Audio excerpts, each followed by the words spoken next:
नमस्कार, नमो नारायण भक्तों, स्वागत है आप सभी का 14 सितंबर 2024 शनिवार पद्मा एकादशी, परिवर्तनी एकादशी, डोल अग्यारस, जल झूलनी एकादशी, जयंती एकादशी, दान एकादशी विविध नामों से जाना जाता है। यह एकादशी तिथि का आरंभ 13 सितंबर 2024 शुक्रवार को रात्रि 10:30 पर एकादशी तिथि प्रारंभ होगी। एकादशी तिथि की समाप्ति 14 सितंबर 2024 शनिवार को रात्रि 8:41 पर एकादशी तिथि समाप्त होगी। इस परिवर्तनी पद्मा एकादशी का विशेष महत्व बताया है। एकादशी तिथि का जो पारण है वह 15 सितंबर 2024 रविवार को है। रविवार को प्रातःकाल सूर्योदय से 1.5 घंटे के भीतर 6:30 बजे से लेकर के 8:30 बजे तक एकादशी व्रत का पारण करना है। याद रखिए, कभी भी एकादशी व्रत करने वाले भक्तों के लिए बताया गया है कि एकादशी का पारण द्वादशी तिथि समाप्त होने से पहले अवश्य कर लेना चाहिए, नहीं तो बहुत बड़ा दोष पाप लगता है। इसलिए हरिवासर के बाद द्वादशी तिथि के चौथाई भाग को हरिवासर कहते हैं। तो हरिवासर के बाद सभी को व्रत का पारण करना है। परिवर्तनी एकादशी का व्रत करने से व्यक्ति को सभी पापों से मुक्ति मिलती है, उसे स्वर्ग की प्राप्ति होती है और उसका मोक्ष होता है। यह परिवर्तनी एकादशी की इतनी बड़ी महिमा बताया गया है। भक्तों, कहते हैं कि परिवर्तनी एकादशी के दिन भगवान विष्णु चतुर्मास के शयन के दौरान करवट बदलते हैं, इसीलिए इसका नाम परिवर्तनी एकादशी पड़ा।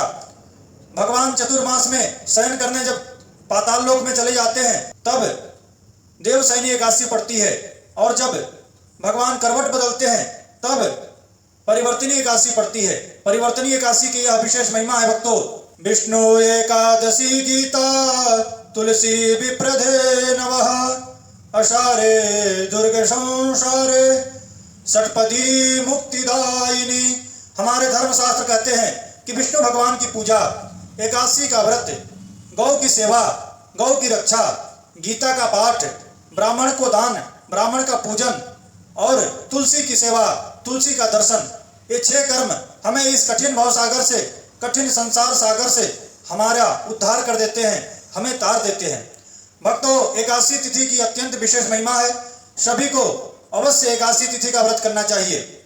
ऐसा कहा गया है कि जो कोई व्रत न करता हो वह भी एकादशी का व्रत करे तो सारे व्रतों का फल प्राप्त हो जाता है, क्योंकि एकादशी व्रतों का राजा है। एकादशी तिथि व्रतों की महारानी है।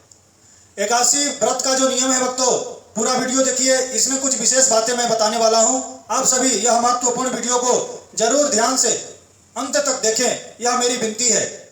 भक्तों, एकादशी तिथि का नियम क्या है? 10वीं को एक टाइम भोजन करना। एकादशी तिथि का नियम 10वीं से ही प्रारंभ हो जाता है। तो आप सभी को जो एकादशी व्रत करने वाले हैं उन्हें 13 तारीख को दोपहर के बाद चावल नहीं खाना है। 10वीं को एक टाइम भोजन किया जाता है। शास्त्र में धर्म सिंधु, निर्णय सिंधु में इसका विशेष महत्व, विशेष महिमा का वर्णन किया गया है। धर्म ग्रंथ में लिखा है, शाकम मसूरास पुनर्भोजन मैथुने दूतमत्यम बुपानम च दशम्यां वैष्णवास्त्यजेत दशम्यां वैष्णवास्त्यजेत।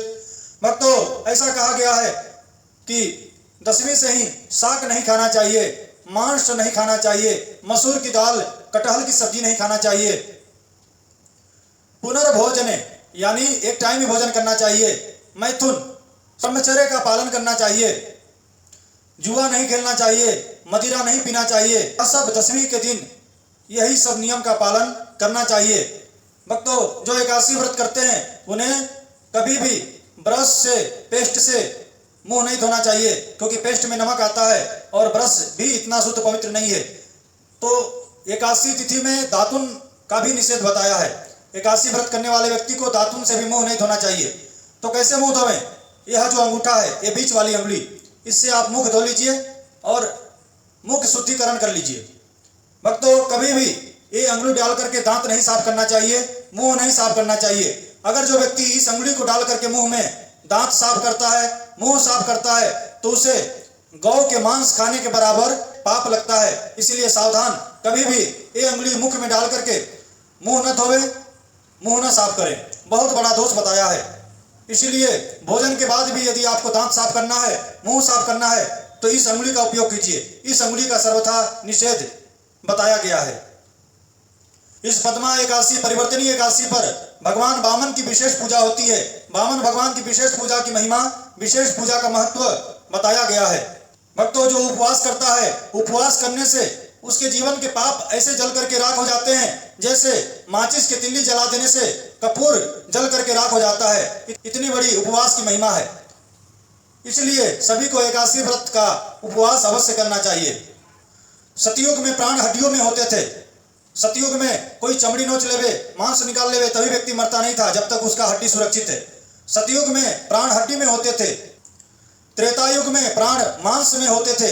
द्वापर में लोगों के प्राण चमड़ी में होते थे और कलयुग में लोगों का प्राण अन्न में है। इसलिए अन्न का त्याग करना यह बहुत बड़ी तपस्या है, बहुत बड़ी साधना है। और खास करके एकादशी के दिन, एकादशी के दिन कभी भी भूल करके भी अन्न नहीं खाना चाहिए, क्योंकि इसके अंदर मूर नामक दैत्य का वास बताया है। इसलिए सारे पाप एकादशी के दिन अन्न में आकर के बैठ जाते हैं, और जो कोई अन्न खाता है वह अन्न नहीं मानो महापाप खा रहा है। नारद पुराण में बताया गया है कि 15 दिन में कोई एक दिन के लिए अन्न का त्याग कर देता है तो 3 महीने तक कोई भी पाप उसे स्पर्श नहीं करता है। 15 दिन में एक एकादशी आती है भक्तों। यह एकादशी हमारे शरीर को भी निर्मल पवित्र करती है और मन को भी पवित्र करती है और पापों को जला करके राख कर देती है। खास करके नारद पुराण में एकादशी व्रत की विशेष महिमा का वर्णन किया गया है। सभी को एकादशी का व्रत अवश्य करना चाहिए। 8 वर्ष से लेकर के 85 वर्ष के व्यक्ति एकादशी का व्रत कर सकता है। बालक हो, वृद्ध हो, स्त्री हो, पुरुष हो, कोई भी हो, नियम पूर्वक उसे एकादशी का व्रत अवश्य करना चाहिए। जो व्यक्ति एकादशी का व्रत करता है उसे मृत्यु के समय थोड़ा सा भी कष्ट नहीं होता। जैसे पांव में कांटा चुभता है और दर्द होता है, चींटी ने काटा, दर्द हुआ, उतना भी कष्ट उसे मृत्यु के समय नहीं होता है जो व्यक्ति एकादशी का व्रत करता है। इतनी बड़ी महिमा नारद पुराण में बताया है। गोस्वामी तुलसीदास जी महाराज रामायण में लिखते हैं, बाबा जी ने लिखा है, जन्मत मरत दुसह दुख होई। बाबा जी लिखते हैं कि जन्म के समय और मृत्यु के समय नाना प्रकार का दुसह यानी असहनीय वेदना, असहनीय पीड़ा होता है। उसका वर्णन नहीं किया जा सकता है। जन्म के समय 10 लाख बिच्छू डंक मार रहे हैं, ऐसी वेदना, ऐसा कष्ट पीड़ा होता है। और मृत्यु के समय 20 करोड़ बिच्छू एक साथ डंक मारते हो, इतना बड़ा कष्ट और पीड़ा होता है। भक्तों, एक बिच्छू डंक मार लेवे तो हमारे शरीर में कितनी वेदना, कितनी पीड़ा होती है। मानो 20 करोड़ बिच्छू एक साथ डंक मारे तो वह वेदना कितना असहनीय, कितना दुखद होगा, जरा कल्पना करके देखिए। नारद पुराण में वर्णन किया गया है कि जो एकादशी का व्रत करता है उसे किसी प्रकार का मृत्यु के समय भय नहीं रहता है, किसी प्रकार का कष्ट नहीं होता और मृत्यु सहजता से, सरलता से व्यक्ति को प्राप्त होती है। यह एकादशी व्रत की विशेष महिमा है। हमारे धर्मशास्त्र भी कहते हैं, जो एकादशी का व्रत करता है, महीना में 2 एकादशी का व्रत, वह 3 महीने तक बीमार नहीं पड़ता है, उसे कोई दीर्घकालिक रोग नहीं होता। इतनी बड़ी महिमा एकादशी की है भक्तों। विदेशी एक डॉक्टर, एक बड़े वैज्ञानिक, बहुत बड़े डॉक्टर ने अपने लेख में लिखा है, वह लिखते हैं कि जो व्यक्ति 1 वर्ष में 15 दिन तक उपवास करता है, फास्टिंग करता है, उसके पेट में 1 वर्ष में 15 दिन तक अन्न नहीं जाता है, तो उसे जीवन में कभी भी कैंसर जैसे भयानक बीमारी, भयानक रोग नहीं होता है। भक्तों, यह विज्ञान और वैज्ञानिक बहुत बड़े बड़े डॉक्टर ने भी इस चीज के ऊपर शोध किया है कि उपवास करने से शरीर स्वस्थ रहता है, बहुत बड़ी बीमारियों से हमारे शरीर की रक्षा होती है। और एकादशी व्रत की महिमा भक्तों अपरंपार है। जो एकादशी व्रत करता है उसके जीवन के संपूर्ण पाप, जन्म जन्मांतर के पाप जल करके राख हो जाते हैं और अंत में वह भगवान के वैकुंठ, भगवान के परम गति, परम धाम को प्राप्त करता है। तो भक्तों, यह पद्मा परिवर्तनीय एकादशी के ऊपर वीडियो था। आपको वीडियो अच्छा लगता है तो आप इस वीडियो को लाइक कीजिए। चैनल पर नए हैं तो चैनल को सब्सक्राइब कीजिए, बेल आइकन को दबाएं ताकि मैं कोई भी वीडियो अपलोड करूं सबसे पहले नोटिफिकेशन आप तक पहुंचे। आप सभी को श्री हरि, आप सभी को नमो नारायण। अगला वीडियो हमारा परिवर्तनीय एकादशी के ऊपर होगा। आप सभी लोग उस वीडियो को भी अवश्य देखें। पुनः आप सभी को नमो नारायण। पद्मा परिवर्तनीय एकादशी की खूब खूब मंगलमय बधाई। श्री हरि नमो नारायण।